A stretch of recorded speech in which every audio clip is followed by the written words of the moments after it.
Detalye sa pagkakalink at third-party issue ni Gerald Anderson kay Vanny Gandler. Gerald Anderson at Julia Barreto, espekulasyong break na di umano dahil sa third-party issue. Ito ang buong istorya. Maugong na pinag-usapan ngayon ng madla ang kumalat na balitang hiwalay na di umano ang couple na sina Gerald Anderson at Julia Barreto.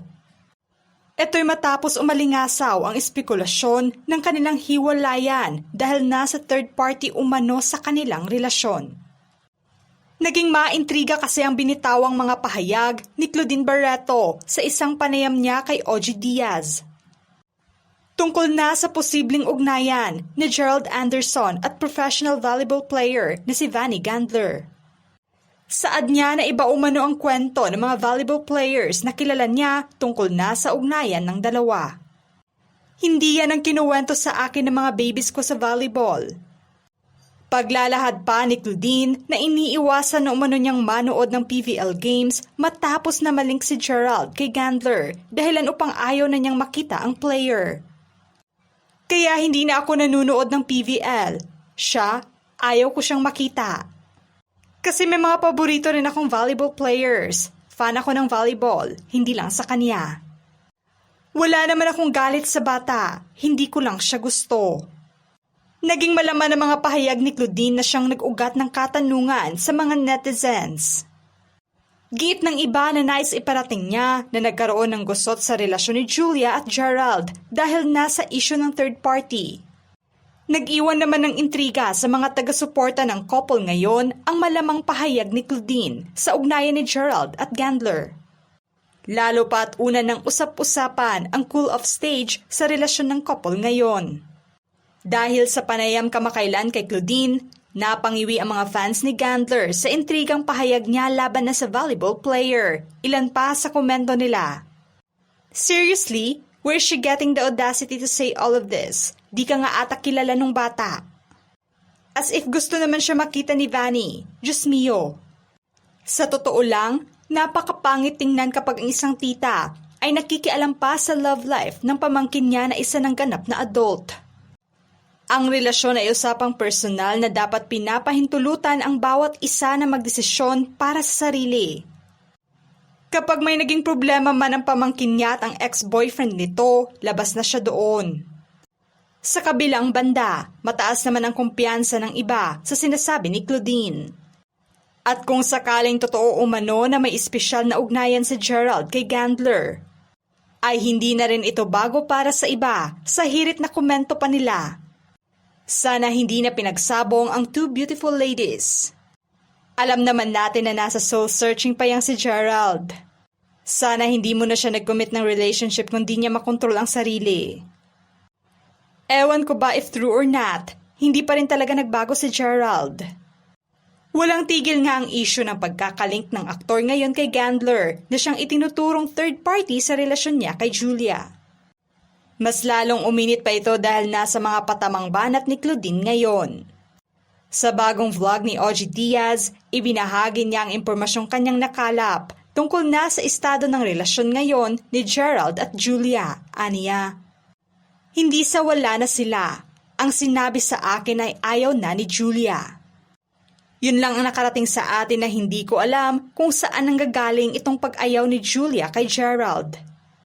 Kaya kung mapapansin ko raw sabi ng aking source, tingnan mo, hindi na sila nakikita.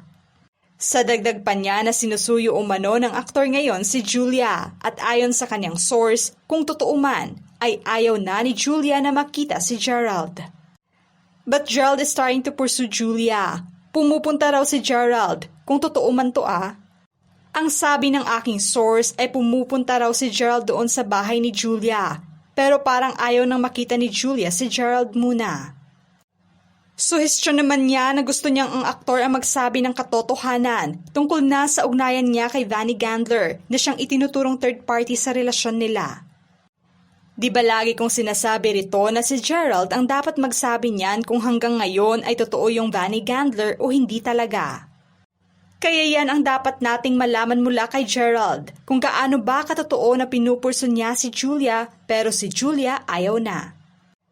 Kung matatandaan, maugong na pinag-usapan noong 2024 ang panunood ng PVL Games ni Gerald. Marami naman ang nagtatanong kung sino ang sinusuportahan niyang player. Napansin naman ng mapanuring mata ng mga netizens na tila fan siya ni Gandler. Madalas din daw naiispata ng aktor na nanunood sa mga laro ng team ni Gandler. Marami naman ang kinilig sa pagsuporta ng aktor kay Gandler at kumalat ang kaliwat kanang video edits para sa dalawa.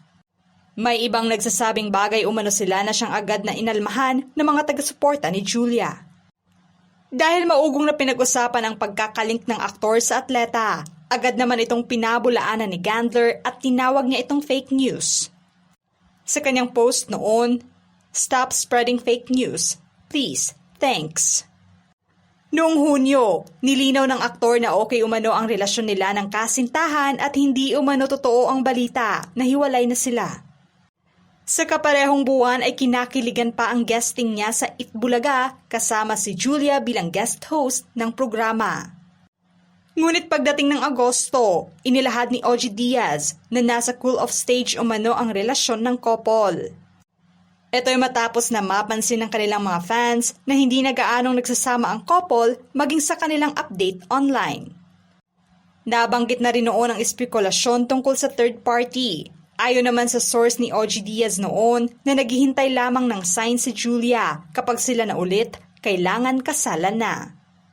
Tila unbothered naman si Gandler sa issue tungkol sa kanya at nagbahagi lamang ng bagong TikTok video ngayon.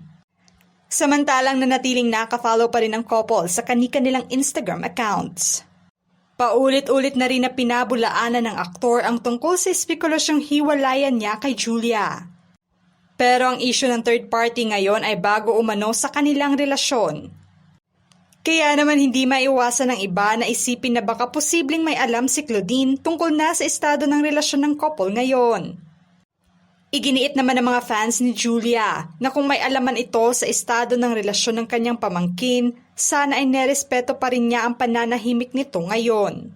Dahil noon pa man ay hindi gaanong bukas si Julia na isa publiko ang tungkol sa kanyang personal na buhay. Naghihintay lamang ang mga taga-suporta ng couple na sila mismo ang maglabas ng opisyal na pahayag tungkol sa issue at naniniwala naman ang iba na walang kinalaman si Gandler sa issue ng couple ngayon. Dahil wala silang personal na ugnayan ng aktor tulad ng sinasabi ng iba. Kahit pa man igiit ng iba na isang tagahanga ang aktor sa atleta. Sa ngayon ay nanatiling tahimik pa rin ang couple na bigyang linaw ang issue tungkol na sa kanilang relasyon at espekulasyong hiwalayan. Ano ang masasabi nyo sa issue ng pagiging third party di umano ni Vanny Gandler sa relasyon ni Gerald Anderson at Julia Barreto? Just comment below.